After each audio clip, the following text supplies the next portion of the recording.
বন্ধুরা দেখো, বাড়িতে আজকে আমি রান্না করব কচুর লতি। কীভাবে রান্না করব দেখো, খুব সাধারণভাবে রান্না করব।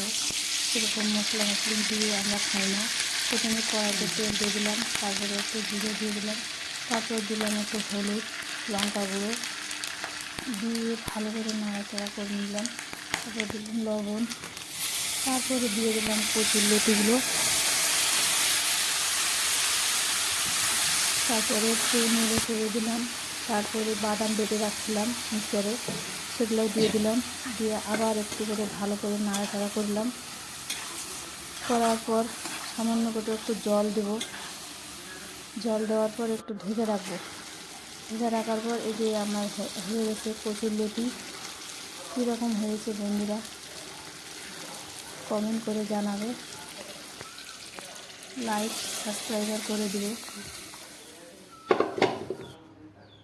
এই যে হয়ে গেছে আমাদের কচুর লতি। চলো